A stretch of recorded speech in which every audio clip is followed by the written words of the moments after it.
the most important thing in my life, right? Which is Jesus Christ and my faith. So why wouldn't I share it? Why wouldn't people know me for that? There's a difference between people know I'm a Christian versus what do people think is the most important thing in my life? You know, is it sports that I talk about with my coworkers a lot? Or is it my faith, my Christianity, you know? Welcome to the Spencer Whiteout Podcast. Rated R. You have criminal charges with you, bro. Guess like we're avoiding the shark. Call it leather fetish, dude. Yo, today turbo neck day? I'll give you a kiss, you give me your number. That checked out a ton, dude. Tell me you felt. We're Americans. We're the ones that are descendants from the 1776 musket-bearing motherfuckers.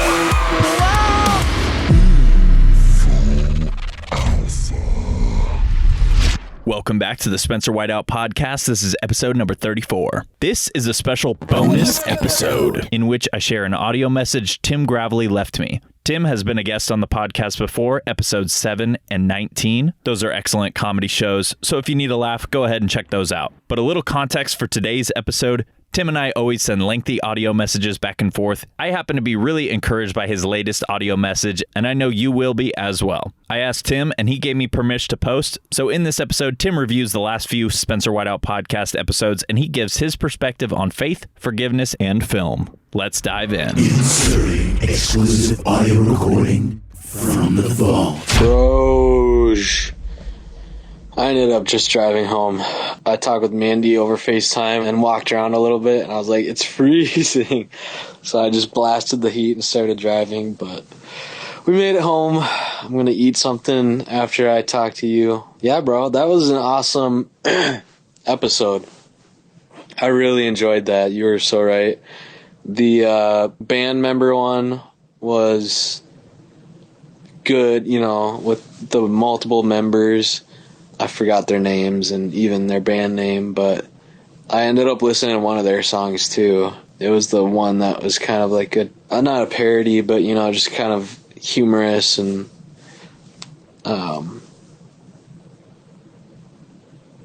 yeah, I can't even remember anything about it, but yeah, I like that one too, you know, and you just relating to them and talking with them, and they seem to really like you, which was really cool. And they seem like really chill guys too, but just, you know, super in that party scene or whatever. But yeah, bro, I think it's cool. Like, you're like putting together a resume, you know, of different bands you've interviewed. And I was just looking at their Spotify page, and they have like, I don't know, this was like last week, so a lot has happened. I've been so busy, so a lot has happened, so I'm forgetting like the specific details, so forgive me. But I did look them up, I did listen to them, and I did notice, you know, their like listeners count, you know, and I was like, it's no small feat, bro. Like, this is a popular band, like a lot of people have listened to them, you know. So I just thought that was cool that you're landing these band members and, you know, shooting the crap with them and chatting. And yeah, it was them that they were like, oh yeah, these are really good questions, you know. And then you're like, thanks for coming on with me, guys. And they were like, yeah, of course, this was our pleasure type of deal. You had awesome questions. And it was just like a really cool, like, they seemed very genuine about how awesome of an interviewer you were and just how enjoyable of a time they had on your podcast, which I thought was really cool. So yeah, dude, just keep up the good work, bro. You're doing awesome. It's so hard. Like, all the technology has allowed access to everyone to produce movies, books, any medium or form of art, including podcasts, right? So it's like, it's hard to carve out your voice, you know, and, you know, maybe that takes time. And unfortunately, you know, a lot of like people in the past, like authors and stuff, weren't even recognized for their work until after they were gone, which is, I guess, a depressing thought. But I hope you aren't discouraged, bro. Like, I want you to just keep up the good work. And, you know, even if worst case scenario that does happen, like, people still get to listen to these awesome interviews in the future. And it's cool that you're recording these pieces of documentary style art, sometimes historical stories, you know. Yeah, you're just documenting it all, documentation, and I think it's good work, you know, awesome work to get all these bands, get your family and friends down, get other filmmakers down, you know, and just hear everyone's story. And it's like you're creating like a little piece of story by doing these podcast episodes, you know. And it's like you and the filmmaker were talking about. I'll get to him in a second because I did love that episode and I listened to the whole thing. But, you know, you were talking about short films and like how those are just as effective, and it's like, who's to say like why a feature film is more important, right? Like, hey Grandpa, I'll be right back. Grandpa was saying hello, but I was trying to yell at him because he just can't hear, dude, anymore without his hearing aids, and he was getting ready for bed, so it's like I'm legit almost screaming, or like very loud inside voice, and it's like still he just cannot hear, and it's just like I don't want to scream, you know, but it's just like, wow. It's just sad, you know, like our bodies just deteriorate. It was a slow, gradual stage, but it's like to the stage where it's like you pretty much need his hearing aids in order for him to hear you, you know. And still you have to speak loud or enunciate or whatever like then as well. But anyway, yeah, like I was just saying, like the short films, like who cares? Like, it's, unless you're trying to win an Oscar, which is kind of vain in and of itself. Like, who cares what medium or what vessel you contain your art, right? I think you can contain parables, contain stories, just storytelling in and of itself in podcast form. And I think that's so cool that you do that each and every other week, I guess. But I think it's awesome that you do that with your uncle, you do that with your cousin, you do that with all these artists, right? Filmmakers and musical artists, and hear their stories and can encourage others. And yeah, dude, I think you should like try to seek out more like Christian minds, dude. I think that would be such a cool testimony, and I don't know how to do that. Like, maybe there's other cool Christian filmmakers, or I don't know, maybe like eventually get your pastor on the podcast and just talk faith and life. I think that would be a cool idea too. If you have a church that you're super involved in and like your pastor or whatever, and how sick would that be? That would be awesome. But anyway, back to the filmmaker, bro. He was awesome. I really liked him.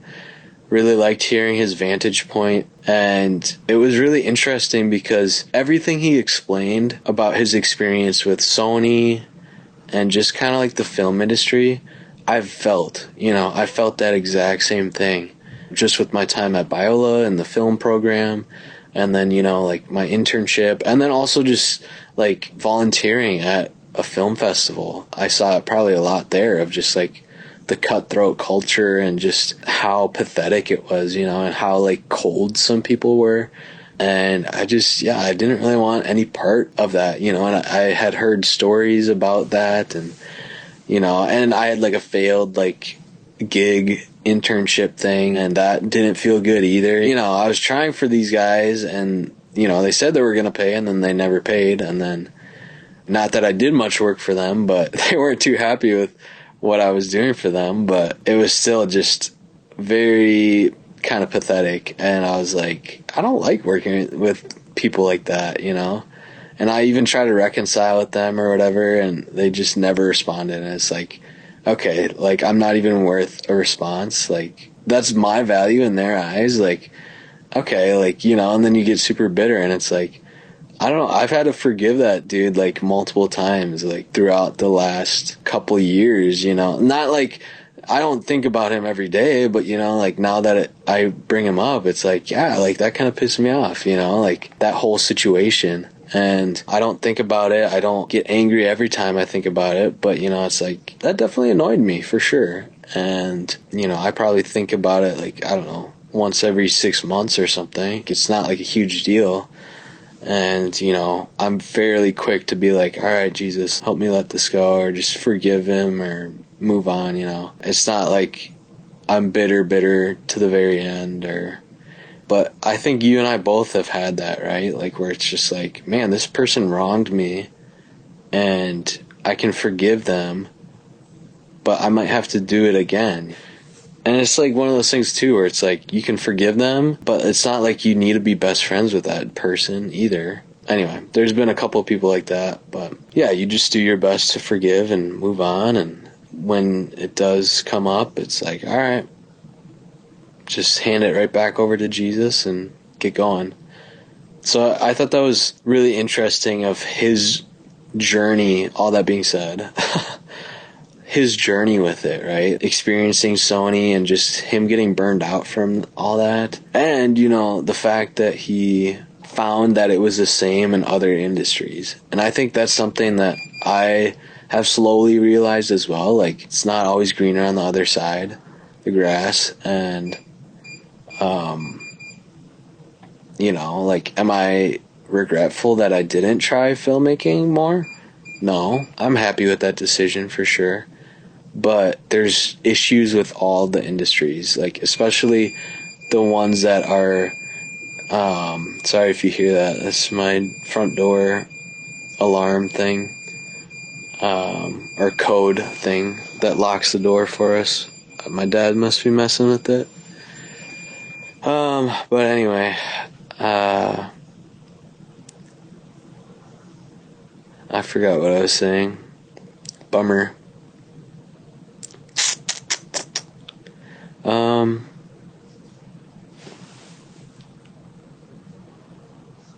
Yeah, I just completely lost it. That's the worst. I can't stand that.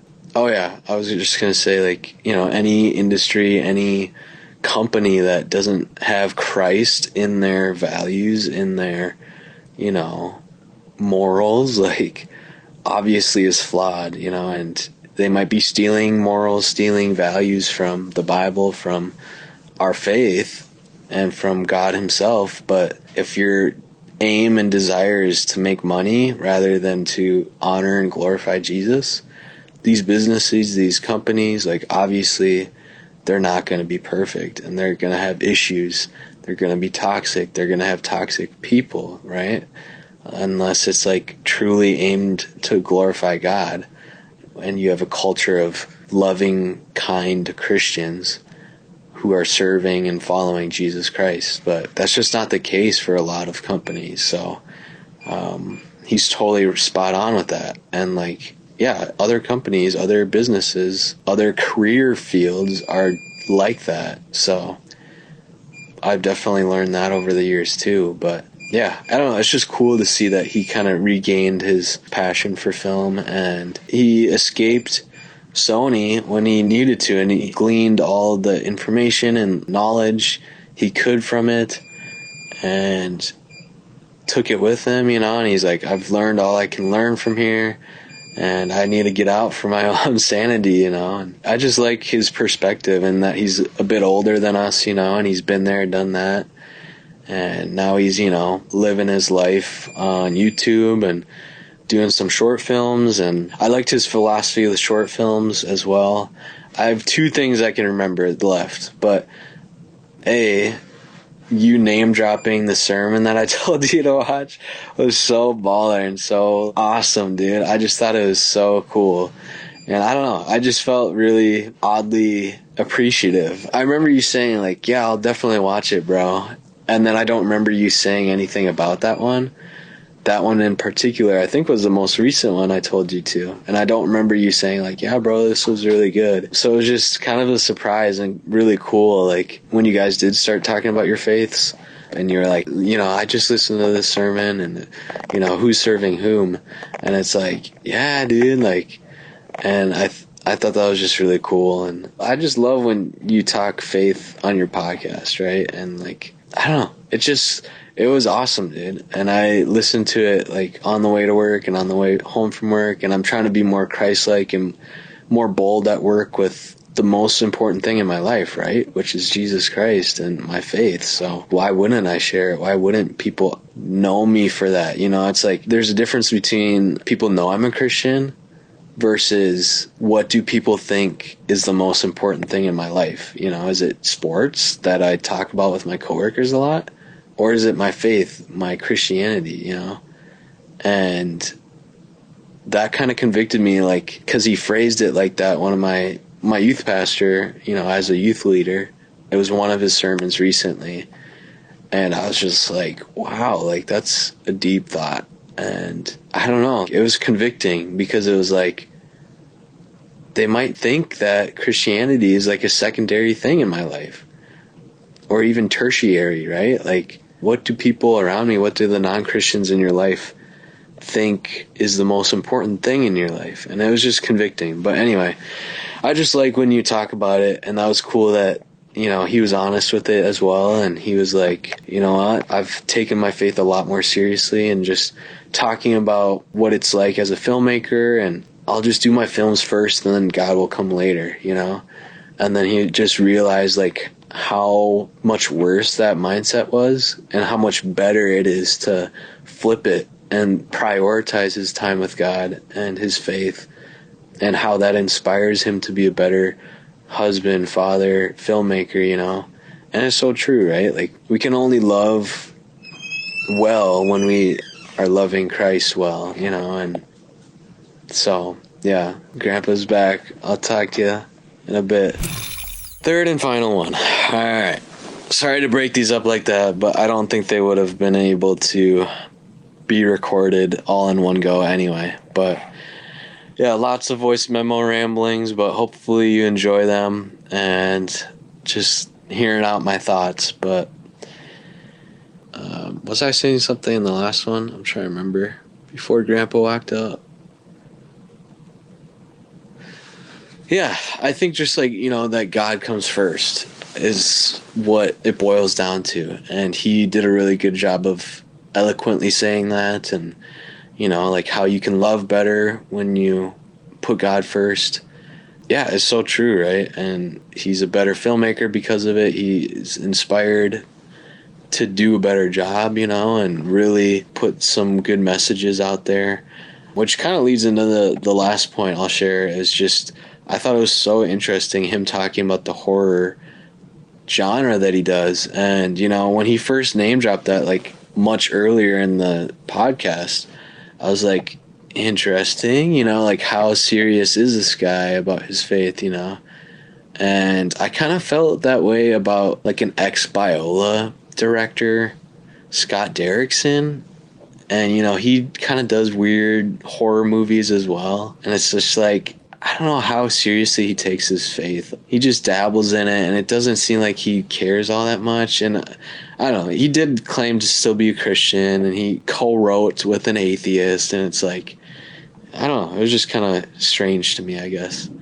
But this guy, when he was talking about it at the end there, I was like, oh, this guy does seem more serious, you know, and he's not perfect. Like, we all are sinners in need of grace, and all have fallen short, so yeah, it's just cool that he is taking it seriously now, and, you know, that he wrestled with that thought too, like Christians and horror, you know, and he talked to his pastor about it. I thought that was awesome, you know, like, that made me respect him so much more.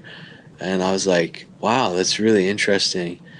And yeah, I just thought that was so cool, like, right? And then I don't know when this habit recently started, but, you know, just some of my mannerisms and sayings, I'll switch it up every now and then, and I don't even know where they come from, but I'll, like, say right as a rhetorical question, like, assuming that people agree with me, like, knowing what I'm saying is, like, generally agreeable, or, like, it's kind of like a tracking thing, like, you get what I'm saying, bro, you know, or, like, you know, but it's just a different way of saying it. So maybe I'm gravitating towards that because it sounds different. Or I'm like, instead of saying, you know, like a Minnesotan would, I'm saying right instead. So I've said it a bunch, I bet, over these memos, but I just think it's funny. And I've, like, noticed it, but it just kind of slips out, you know, right?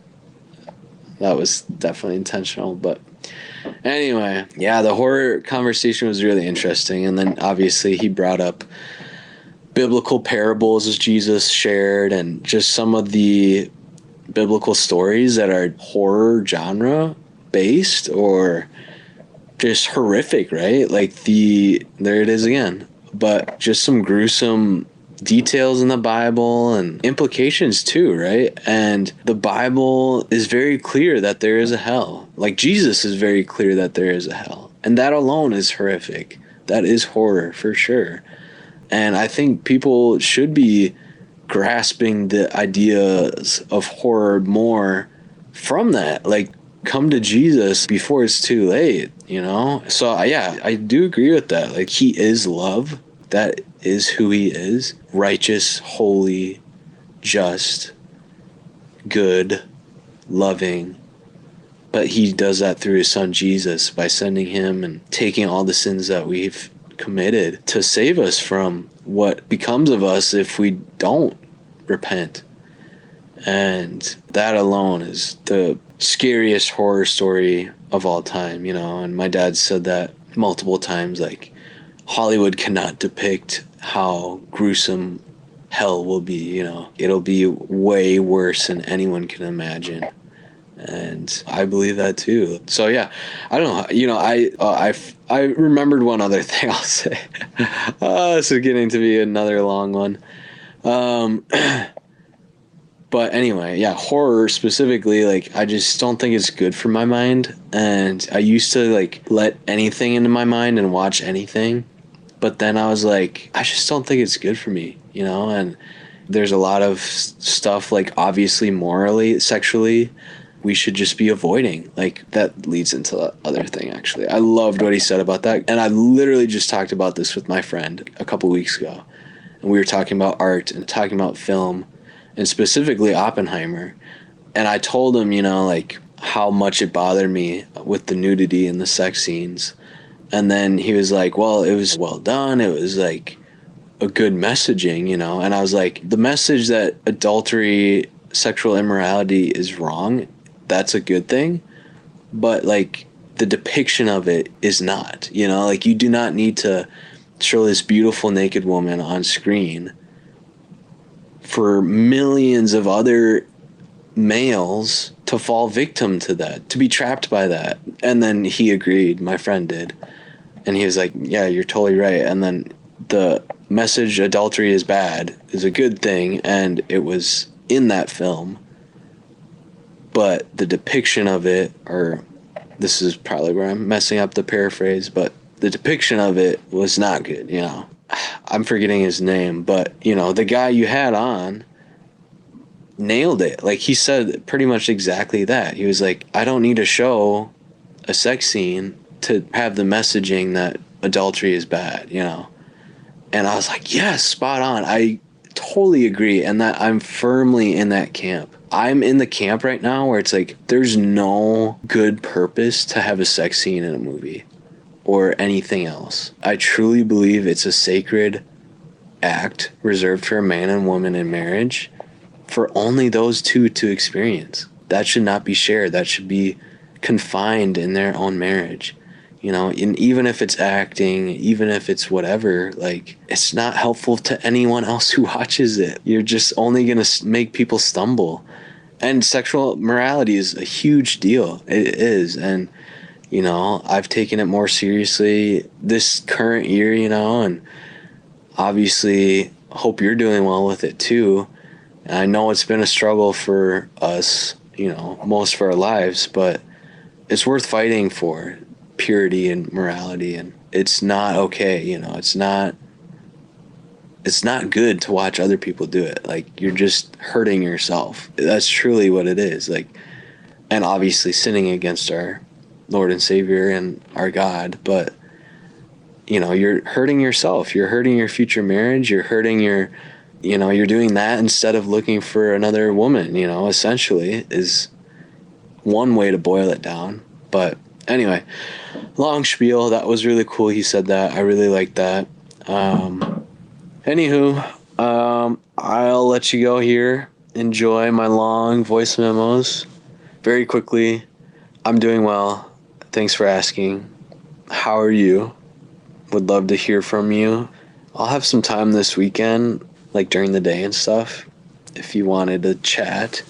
But if not, if you're busy as well, just give me another voice memo or shoot a text over. I'd love to hear how you're doing. But yeah, I'm doing good. Mandy and I are engaged, loving it, frustrated by it. You know, we want to have sex, but want to wait for marriage. So it's just like one of those things where it's like we're looking forward to marriage, and it's like, well, let's not neglect the present either. Let's live in the present, and let's not just wish away, you know, the present. Let's enjoy our season of engagement, you know. So yeah, getting that going. We're touring a venue on Saturday, so that is exciting. And very quickly, because that's already long, but I'm considering a job change. And why I'm bringing it up now is Christmas break is coming. They give us a week off, so I'm going to do a lot of searching. I was going to do this anyway, but it seems like there's kind of a natural ending to my job here. They're giving us a separation package if we choose to take it, because they knew that people were going to be pissed off when they wanted everyone to come back to full-time in-office work, because we had been hybrid most of this year. So they're, all right, like, we hope you stay, but here's this pretty nice separation package. And so it's made me consider it a lot more as of late, and I would love prayers for that. But yeah, definitely an incentive to look harder for a new job. But I'm not gonna leave with no job lined up. I'm gonna leave, start working somewhere else, and then get this bonus package, right? And that would just be a huge blessing in this season. So yeah, definitely thought a lot more about it recently because of that. And yeah, we'll see what God does, and I'm just praying for an open door and something. Like, I have no idea where I would go, but I think it might be time, you know, to move on, dude. So yeah, anyways, thought I'd share that with you. But love you, bro. Hope you're doing well. Would love to hear from you too. Maybe we could catch up within the next couple of nights here. Yeah. All right. See you, bro. Thank you, Tim, for such a legendary episode, right? That was rhetorical. But you know what's not rhetorical? Me asking you to leave a review. 5 stars is a power play. I'd really love to hear what you think of the podcast so far. And as always, thank you so much for listening. Stay tuned. Stay hyped. That's a wrap. Inserting exclusive audio recording from the vault. Bros. It's funny how secretive. I'm just watching a football game in the background. They're so secretive about the injury tent. They have like literally guards outside of the injury tent. And it's like a little tent, and then they close the door. And then they're like peeking and, you know, making sure whoever a dude was running up, and he was like, obviously he was supposed to be in there, but they're like literally showing it on TV, and you can't even peek in there at all. Like, I wonder even what it looks like. But anyway. Anyway, that was a waste of time in this voice memo. But I thought I'd send you on here, dude, before I go to bed. But yeah, love you, bro. Oh my goodness. This looks like a bad injury. The dude's like not moving, dude.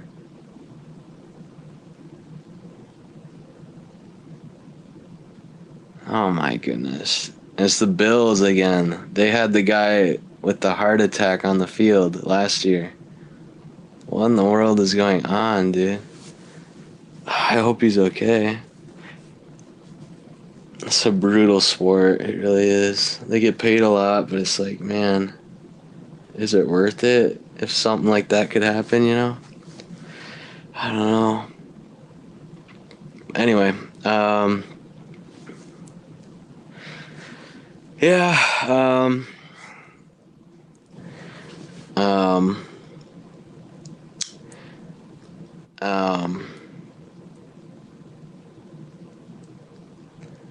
they're just playing the play again.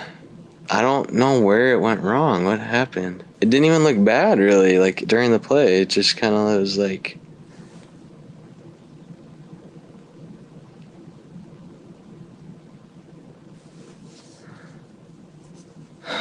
It was just kind of like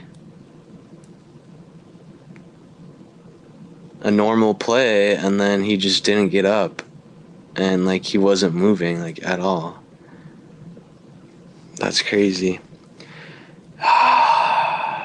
Oh, dear Jesus, be with that young man, and I pray that you would heal his body and his mind, and may this not be anything permanent and long lasting.